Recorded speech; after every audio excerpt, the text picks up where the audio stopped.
जय हिंद दोस्तों, आप सभी का बहुत बहुत स्वागत है विक्ट्री ऑफ IS20 के यूट्यूब चैनल में।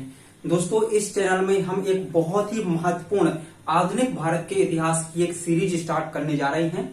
और इस सीरीज में दोस्तों हम आपको बता दें कि यूपीएससी लेवल का कंटेंट आपको यहाँ पर दिया जाएगा और कॉन्सेप्ट को समझाने पर विशेष बल देंगे हम यहाँ पर।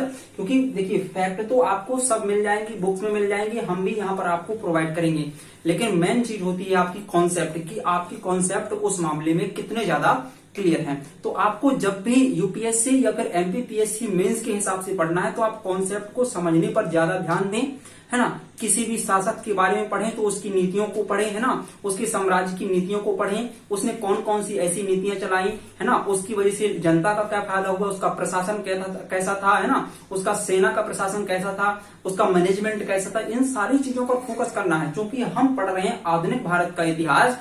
और आधुनिक भारत की जो इतिहास की शुरुआत हम करते हैं यूरोपियों के आगमन से ही यहाँ से ऑफिशियल तौर पर मानी जाती है।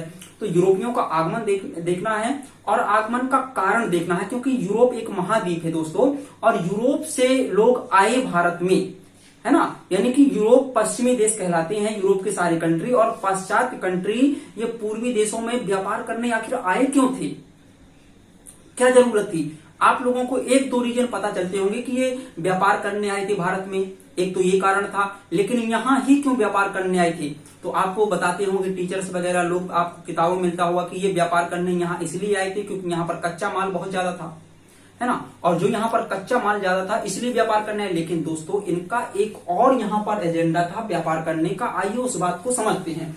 देखिए, पहला लेक्चर है, काफी सारे लेक्चर आपको इसमें देंगे।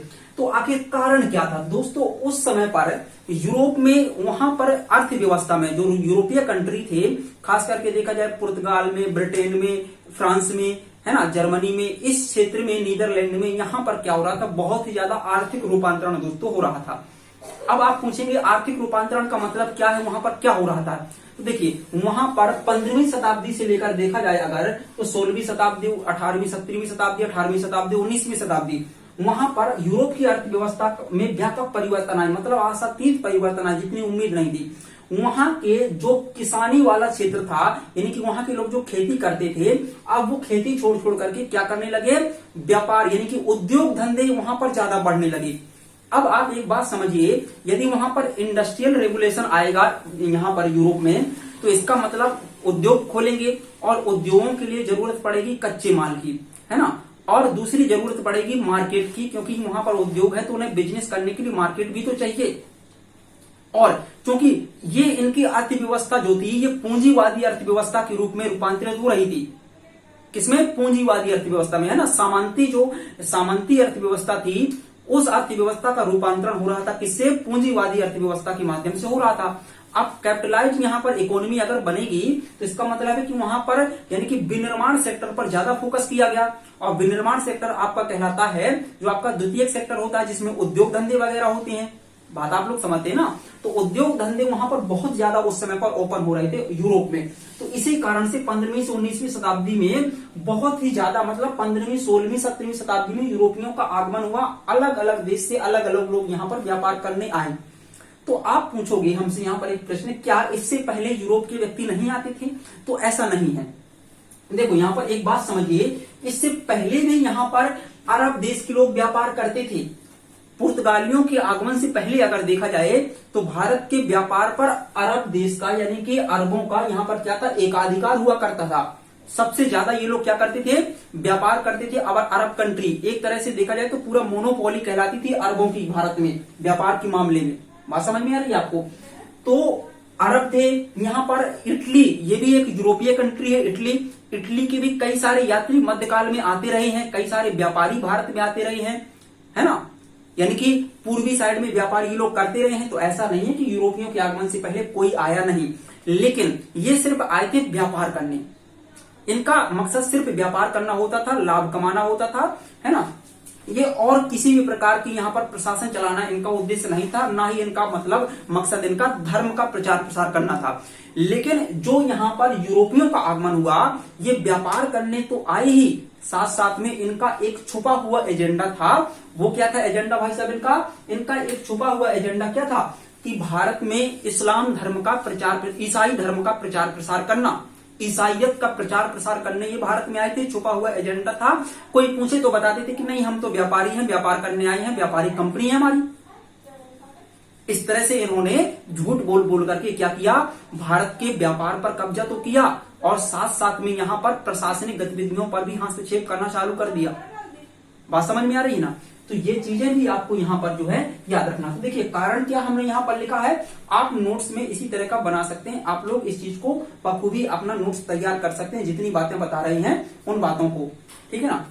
तो देखिए यूरोप की अर्थव्यवस्था में रूपांतरण हुआ। जो रूपांतरण हुआ हमने उसकी चर्चा की कि किस प्रकार से वहां पर कृषि वाली जो अर्थव्यवस्था थी उसका स्थान ले रही थी, क्या आपकी औद्योगिक अर्थव्यवस्था उसका स्थान ले रही थी। इंडस्ट्रियल रिवोल्यूशन वहां पर बढ़ रहा था 15वीं 19वीं शताब्दी के समय पर।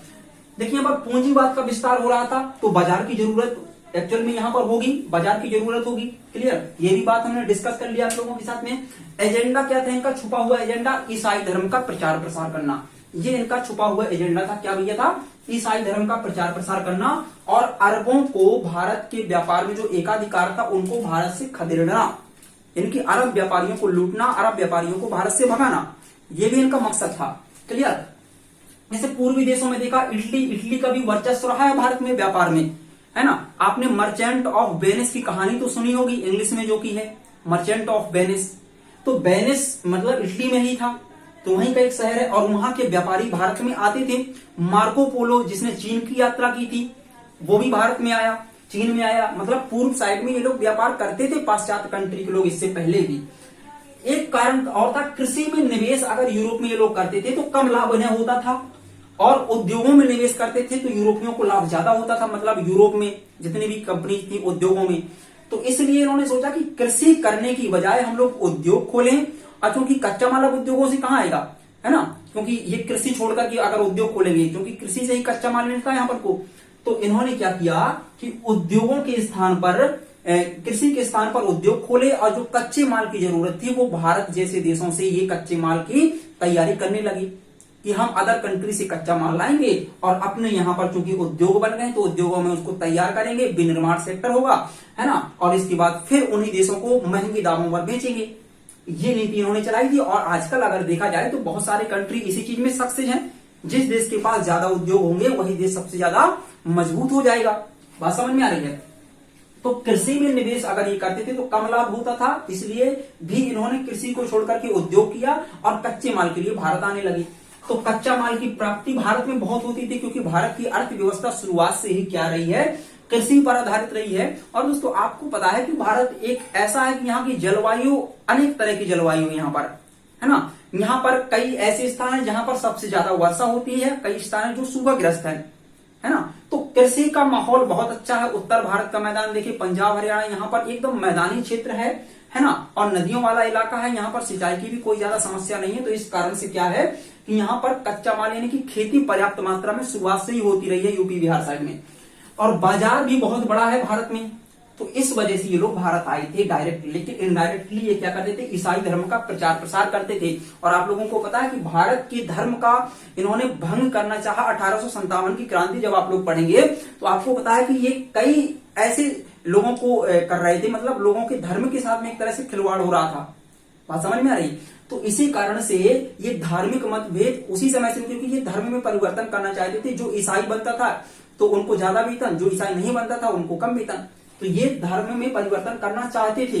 कई राजाओं से, भारत के जो तत्कालीन समय के राजा थे उनसे भी इन्होंने कांटेक्ट किया, अपने धर्म की खूबियां बताई। यहाँ से ईसाई पादरी यानी कि जो ईसाई के प्रमुख होते थे प्रवक्ता, वो भी लाए साथ में, ताकि ये लोग क्या करें, लोगों को मोटिव करें इस धर्म के बारे में। बात समझ में आ रही है। तो ये चीज है ना। तो ईसाई धर्म का प्रचार प्रसार करना एक छुपा हुआ एजेंडा था, गलत चीज है ना, याद रखना इस बात को। तो यहाँ पर अगर हम आगमन की बात करें, ये तो समझ में आया आपको रीजन की आखिर वो सारे कौन कौन से रीजन थे जिनकी वजह से यूरोपीय भारत में आई। अब देखिए अगर हम आगमन की बात करें कि आगमन किस तरह से हुआ यहाँ पर, तो देखिए पहले ये लोग जो आते थे स्थलीय मार्ग से होकर के आते थे, दूसरे स्थानों से आते थे। लेकिन साउथ अफ्रीका के पूर्व वाला एरिया अगर आप देखेंगे साउथ अफ्रीका, तो यहाँ पर साउथ अफ्रीका एक देश है ना, अफ्रीका महाद्वीप में दक्षिण में एकदम। तो वहां पर देखेंगे तो एक स्थान है, उसको कहते हैं Cape of Good Hope, Cape of Good Hope, है ना। तो वहां से होकर के जो पहला कोई यूरोपीय आया वो कौन था? पुर्तगाली था। और यानी कि केप ऑफ गुड होप से होकर के वास्को डिगामा आया था। कौन आया था? Vasco da Gama. बहुत हमने शॉर्ट में लिखा है क्योंकि बोर्ड छोटा है, लेकिन भाई साहब पर्याप्त जानकारी देंगे, इससे ज्यादा डिटेल और कुछ हो नहीं सकता इसके बारे में। सारे कॉन्सेप्ट हैं जिसमें आप मेंस तक लिख सकते हैं। बात समझ में आई? तो केप ऑफ गुड होप से होकर के जो पहला व्यापारी आया वो था वास्को डिगामा, इसीलिए तो इसका नाम चर्चित है। ऐसा थोड़ी है कि ये कोई ऐसा महान व्यक्ति था कि इसका नाम चर्चित है कि यूरोपियों का आगमन कब हुआ। तो 1498 हम पहला यूरोपीय बताते हैं कि पुर्तगाली कब आए, 1498 में। इससे पहले भी पुर्तगाली आते रहे हैं, लेकिन वो इस मार्ग से नहीं आई है। बात समझ में आई? वो सिर्फ व्यापारी थे, और ये अब व्यापारिक माइंड नहीं है, ये व्यापार तो है, साथ साथ में बहुत सारे एजेंडा लेकर के आ रहा है भारत में। बात समझ में आ रही ना? 17 मई 1498 में भारत में आया, देखा, माहौल देखा किस तरह का है। कालीकट बंदरगाह है केरल में, वहां पर आया था। कालीकट का शासक जमोरिन था। बात समझ में आई? कौन था? जमोरिन। तो कालीकट में आया ये व्यक्ति, और इसने देखा होगा और यहां से रवाना हुआ। ठीक है। अब यहां पर अगर हम देखें तो ये दोबारा भारत में आया 1502 में, यानी कि 3-4 साल बाद ये फिर से आया 1502 में, वास्को डिगामा। अब इसने ये पूरी तैयारी के साथ में भारत आया। अब ये देखिए, अब ये पूरी योजनाएं लेकर के आएगा। ये चाहेगा कि हम यहाँ पर अपनी कंपनियां स्थापित करें। कौन सी कंपनियां? व्यापारिक कंपनियों की स्थापना हम यहाँ पर करें। बात समझ में आ रही है? तो इन चीजों को करने के लिए ये आया, और कालीकट का जो राजा जमोरिन था उससे मांगी परमिशन। और कालीकट के जमोरिन से भी एक बात इसने कही कि अरब जो व्यापारी हैं इनके व्यापार पर प्रतिबंध लगा दो और इनका एकाधिकार को समाप्त कर दो। अरब और इटली के जो व्यापारी थे, तो जमोरिन ने स्पष्ट मना कर दिया। जब जमोरिन ने कालीकट के शासक, यानी कि भारत का जो कालीकट वाले बंदरगाह के एरिया का शासक था, उसने मना कर दिया, तो यूरोपीय बहुत नाराज हुए इससे। ये व्यक्ति बहुत नाराज हुआ, वास्को डिगामा। और इसने क्या किया, वहां पर गोला बारूद बरसाना चालू कर दी, लड़ाई चालू कर दी। तो इसकी वजह से क्या हुआ, इनकी थोड़ा सा छवि हालांकि यूरोपियों की खराब हुई, और आगे चल करके ये लूटपाट का रास्ता भी अपनाने लगी। अरब व्यापारियों को, कई व्यापारियों को उन्होंने लूट लिया समुद्र में। एक प्रकार से डाकू बन गए थे, समुद्री लुटेरे टाइप से बन गए थे, है ना। और एक टैक्स भी लेने लगे थे। आगे चल करके हम आपको इनके बारे में और कहानियां बताएंगे, यूरोपियों ने क्या क्या जुर्म ढाए भारत के अरब व्यापारियों के साथ में और अन्य व्यापारियों के साथ में। जो व्यापारी भारत के साथ में व्यापार करता था या फिर पूर्वी देशों के साथ व्यापार करता था, इंडोनेशिया से भी हो या किसी भी पूर्वी देश के साथ में हो, तो ये इनसे क्या करते थे, सामान को एक स्थान से दूसरे स्थान पर जो ट्रांसपोर्ट करते थे उसका पैसा लेते थे, टैक्स लेने लगी थी। अगर जिस व्यापारी ने टैक्स नहीं दिया, परमिशन नहीं ली इनकी, ये क्या करते थे, इनके पास अच्छी जहाजें थी तो ये लूट लेते थे बीच समुद्र में उनका माल, उनको मार देते थे, है ना। तो लूटपाट करने का रास्ता इन्होंने दोस्तों अपना लिया था। तो इस कारण से आगे चलकर कि ये इनके लिए एक श्राप भी बन गया। जब ब्रिटिश अधिकारियों का आगमन हुआ, ब्रिटिश कंपनियों का आगमन हुआ, तो इसलिए ये परेशान भी हुई उस चीज से बहुत, क्योंकि इनकी जो छवि थी भारत में बहुत खराब हो चुकी थी और कोई भी भारत का राजा इनका साथ देने के लिए तैयार नहीं था। बात समझ में, ये क्यों आखिर कम समय में ही ढह गए? बात समझ में आ रही है ना। कम समय में ही इनका खात्मा हुआ और इनका स्थान तुरंत लिया किसने, पुर्तगालियों के पास में। बात फिर डच आई, है ना, तो डच, है ना, फिर अंग्रेज आए, तो इस तरह से इनका स्थान बदल गया भाई साहब, क्योंकि इनकी नीतियां अच्छी नहीं थी। समझ में आ रहा है। अब देखिए, जब इनका आगमन हुआ था भारत में, तो इनका विरोध इसलिए नहीं हो पाया उस समय पर क्योंकि इन्होंने जुल्म तो बहुत पर्याप्त मात्रा में ढालिए, लेकिन इनका विरोध करने वाला भारत में क्यों नहीं था कोई? क्योंकि भारत में बहुत ही उजड़ा शासन था, एक तरह से कहा जाए अगर फैला हुआ शासन था। दिल्ली में भाई साहब ये बैठे थे मुगल, इन्हें कोई फालतू की चीजों से मतलब नहीं था। इन्हें लगता था कि अरे व्यापारी हैं, क्या कर लेंगे, हमारा ये बादशाह राजा थे, तो इनको विशेष मतलब नहीं था। ये बात याद है ना। और गुजरात का शासक था महमूद बेगड़ा, ये थोड़ा ठीक ठाक था लेकिन फिर भी ये बिगड़ा था, है ना। महमूद बेगड़ा था गुजरात का शासक। और इसके अलावा अगर बहमानी साम्राज्य देखें तो टुकड़ों में बटा हुआ था, तो अपने अपने के लिए राजा मर रहे थे, तो उन्हें इनसे कोई मतलब नहीं था। बात समझ में आई। जहांगीर शाहजहां ने इन्होंने इनको बहुत हल्की में लिया। आगे चलकर के इनकी भी कहानी बताएंगे कि इनसे किस तरह की इनकी वार्तालाप हुई पुर्तगालियों के। बात समझ में आ रही है। तो इन्होंने इस तरह की चीजें यहाँ पर करना चालू की, अरबों का उत्पीड़न बहुत ज्यादा किया। बात समझ में आई। तो इस समय पर तो इन्होंने फिर धीरे धीरे क्या किया, जब इन्होंने और नीतियों का प्रसार किया, तो कालीकट के शासक के साथ में जमोरिन से इनका युद्ध हुआ, है ना। तो देखिए ये युद्ध में हार जाते, लेकिन इन्होंने शुरू से ही भारत में फूट डालने की नीति चालू की। कालीकट के पास में है कोचीन मालाबार वाला एरिया है, तो कोचीन के शासक और जमोरिन इन दोनों की बुराई होती थी, लड़ाई थी, मतलब आपस में पड़ती नहीं थी, तो दोनों के बीच में इन्होंने फूट और डाल दी और कोचीन वाले एरिया में इन्होंने अपना पहला क्या बनाया, पहला किला बना दिया अपना। बात समझ में आई? इन्होंने बहुत मजबूत दुर्ग बनाई अपने, याद रखना। तो पहला किला इन्होंने कहां पर बनाया, कोचीन में। बात समझ में आई? फिर इसके बाद धीरे धीरे और प्रसार किया, तो 1509 में अगर देखा जाए इनका, है ना, तो पुर्तगालियों ने दीव पर अधिकार कर लिया। जो दमन और दीव पढ़ते हैं ना, दीव पर 1509 में अधिकार कर लिया। 1509 डेट याद रखना है आपको, है ना, 1509 में। और 1510 में इन्होंने गोवा में अधिकार कर लिया भाई साहब। 1510 में इन्होंने गोवा पर अधिकार कर लिया और ये धीरे धीरे आगे चल करके ये पूर्वी क्षेत्र में एक छत्र बादशाह बन गए। क्या बन गए? एक छत्र बादशाह। तो यूरोपियों को इसीलिए एस्टादो द इंडियन कहा जाता है। क्या कहा जाता है दोस्तों? एस्टादो द इंडियन। तो इसीलिए इनको कहा जाता है क्योंकि एक समय पर इन्होंने बहुत अच्छा रुतबा पेल दिया था भारत में आकर के। लेकिन है ना, आगे चलकर कहते हैं कि अगर कोई गलत करता है तो उसका समय भी आता है नजदीक। और धीरे धीरे पुर्तगालियों के बाद फिर डच आई। डच भी नहीं ज्यादा टिके क्योंकि इनकी नीतियां, इनका प्रशासन ठीक ठाक नहीं था, एकजुटता नहीं थी। फिर इसके बाद अंग्रेज आए, अंग्रेजों को बहुत सपोर्ट था, है ना, और फ्रांस आए। तो फ्रांसीसियों की और अंग्रेजों की काफी हद तक यहाँ पर रसाकसी हुई और हालांकि धीरे धीरे फिर फाइनल में अंग्रेज ही जीते थे। और वो कहानी हम क्रम बाय क्रम अपन लोग पढ़ते चले जाएंगे, है ना। तो यहाँ पर आप लोगों ने देखा इनका कारण, भले ही छोटा वीडियो है लेकिन जितने टॉपिक पर बात हुई है एकदम डिटेल के साथ में होगी।